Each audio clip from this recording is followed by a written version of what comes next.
Bapak, Ibu, saudara-saudariku yang terkasih dalam Tuhan kita Yesus Kristus, salam jumpa kembali, salam sejahtera untuk kita semua. Berkat dan cinta kasih Allah yang Maha Kuasa senantiasa menyertai kita. Hari Minggu 11 April tahun 2021 adalah hari Minggu Paskah kedua. Dan pada hari Minggu ini juga, gereja merayakan hari Minggu Kerahiman Ilahi. Marilah kita mendengarkan dan merenungkan bacaan-bacaan kitab suci. Bacaan pertama dari Kisah Para Rasul, pasal 4, ayat 32 sampai 35.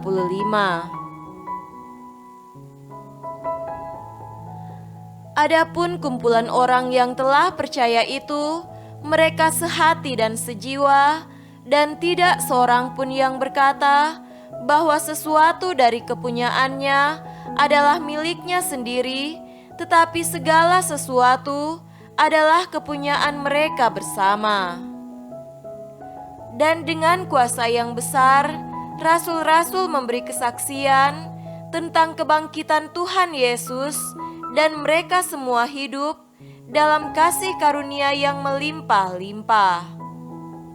Sebab tidak ada seorang pun yang berkekurangan di antara mereka.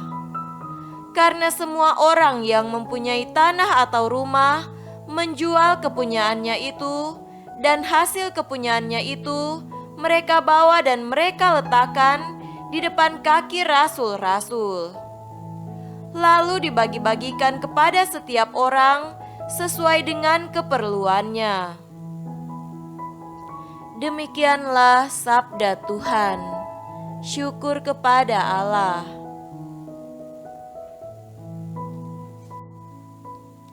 Bacaan kedua dari surat pertama Rasul Yohanes, pasal 5, ayat 1 sampai 6.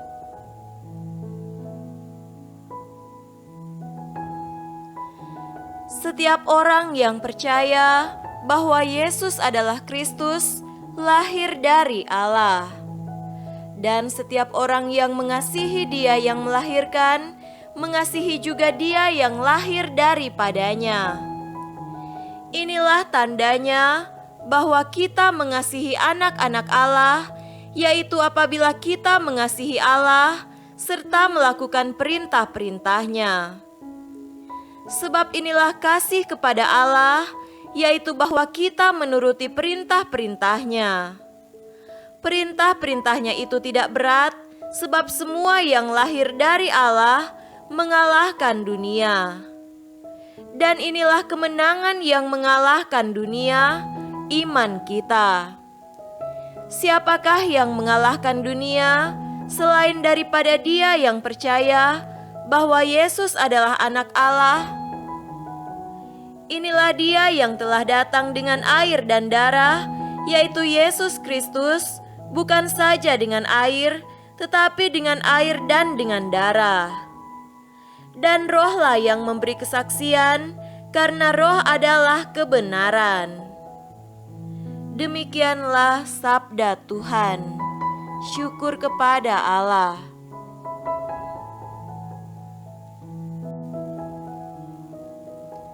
Tuhan beserta kita, sekarang dan selama-lamanya.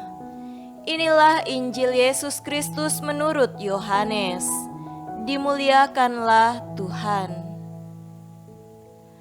Injil Yohanes pasal 20 ayat 19 sampai 31.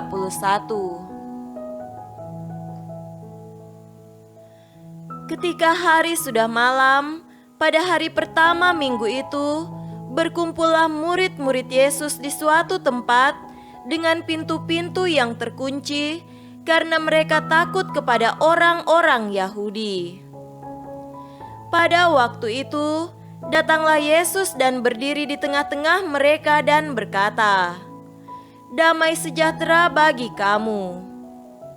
Dan sesudah berkata demikian, Ia menunjukkan tangannya dan lambungnya kepada mereka.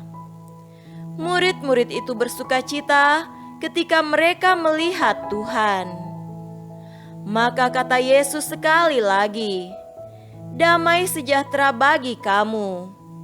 Sama seperti Bapa mengutus aku, demikian juga sekarang aku mengutus kamu." Dan sesudah berkata demikian, ia mengembusi mereka dan berkata, "Terimalah Roh Kudus. Jikalau kamu mengampuni dosa orang, dosanya diampuni, dan jikalau kamu menyatakan dosa orang tetap ada, dosanya tetap ada."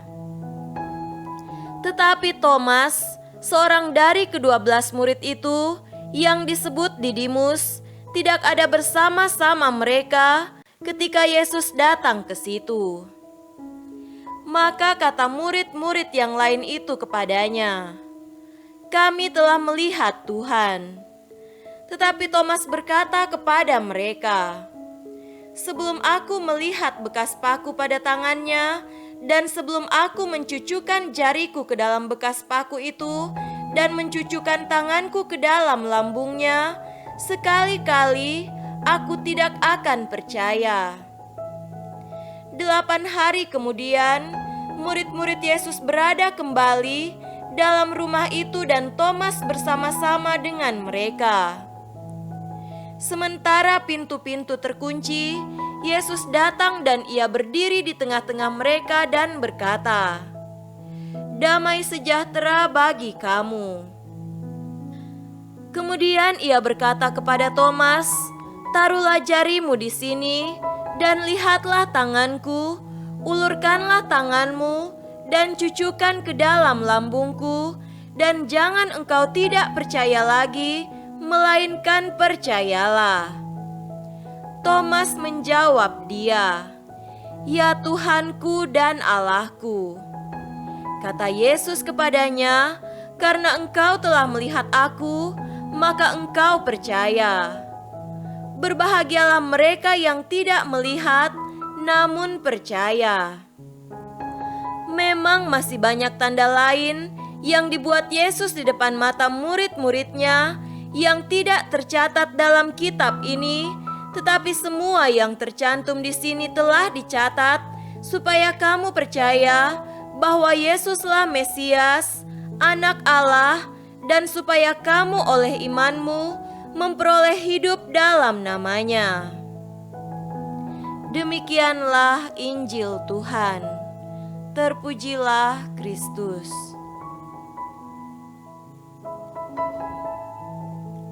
Saudara-saudariku yang terkasih dalam Tuhan kita Yesus Kristus, tema renungan kita pada hari ini adalah kerahiman Allah bagi dunia.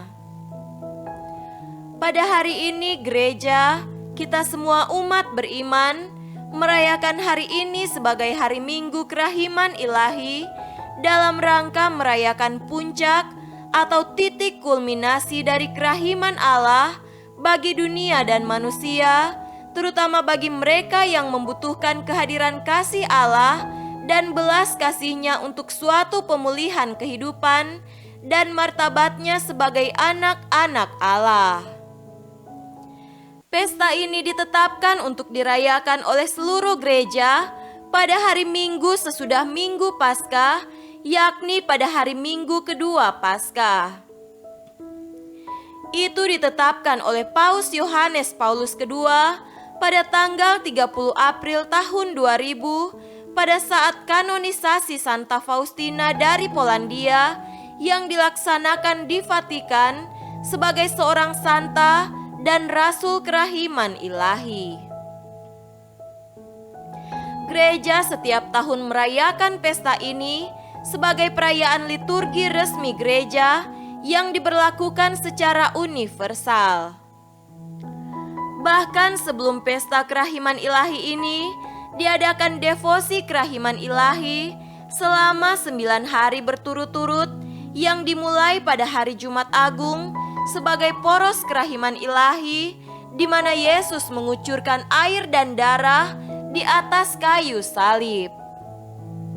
Tema-tema itu adalah: yang pertama, seluruh umat manusia, khususnya orang-orang berdosa. Kedua, para imam dan kaum religius. Yang ketiga, jiwa-jiwa yang saleh dan setia. Keempat, orang-orang tidak beriman dan mereka yang belum mengenal Yesus. Yang kelima, jiwa orang-orang sesat dan memisahkan diri dari gereja. Keenam, jiwa-jiwa yang lemah lembut dan rendah hati serta jiwa anak-anak. Ketujuh, jiwa-jiwa yang secara khusus menghormati dan memuliakan kerahiman ilahi. Kedelapan, jiwa-jiwa yang dipenjarakan di purgatorium atau api penyucian. Dan yang kesembilan, jiwa-jiwa yang suam-suam kuku. Di kayu salib, tangan dan kaki Yesus dipaku, dan lambung Yesus yang ditusuk dengan tombak adalah bukti nyata kasih Yesus yang rela berkorban menyerahkan nyawanya bagi kita manusia.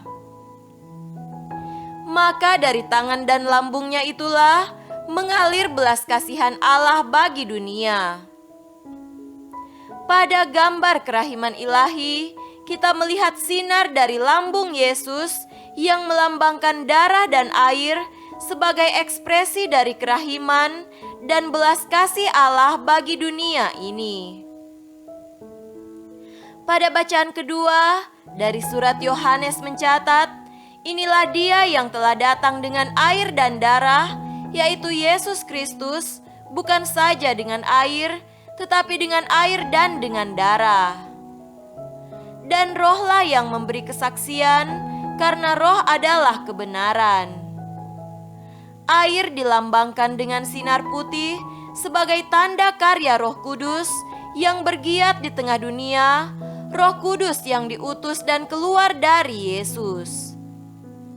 Sedangkan darah dilambangkan dengan sinar merah yang menunjuk pada pengorbanan Yesus di kayu salib. Saudara-saudariku yang terkasih, perayaan Hari Minggu Kerahiman Ilahi ini hendaknya juga menghasilkan buah dalam gereja dan keluarga kita sebagai komunitas keselamatan. Bacaan pertama menggambarkan hal itu dengan jelas. Orang-orang percaya bersatu, sehati dan sejiwa. Tidak ada satupun berkekurangan. Semuanya hidup dalam kasih karunia yang melimpah-limpah. Semoga sasaran utama kerahiman Allah itu nyata dalam persekutuan gereja yang menghadirkan secara jelas dan terasakan belas kasih Allah di dalamnya. Biarlah para gembala dan pengurus gereja memiliki belas kasih yang semakin tebal bagi umatnya, berkorban bagi umatnya, dan memperjuangkan hak-hak jasmani dan rohani mereka lewat pelayanan dan pengabdian mereka. Biarlah semua umat diajarkan, dilatih dan dibiasakan untuk memiliki karakter belas kasih yang diterapkan dalam hubungan antar umat dan antar keluarga, bahkan antar anggota-anggota di dalamnya. Dengan demikian kita akan terbiasa untuk menunjukkan diri dan keselamatan yang ada dalam gereja sebagai kesaksian kehadiran Allah bagi dunia di sekitar kita dan di lingkungan kehidupan menggereja kita, yakni masyarakat luas pada umumnya. Semoga kerahiman ilahi berjaya dan mekar dalam diri kita semua selamanya. Semoga demikian. Amin.